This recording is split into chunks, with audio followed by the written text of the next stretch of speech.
siya pag naubos yan. Hello, this is Seth Grandma. Ito na naman, gumagawa tayo ng chimaki. Ayan po ang paggawa ng chimaki. Gaganunin ko, yan. Gaganyan ko, lalagyan ko siya ng isang sandok. Ayan, isang sandok siya.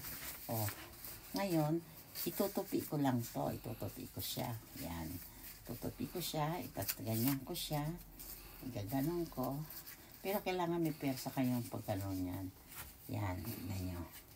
Ganyan. Pwede din siya.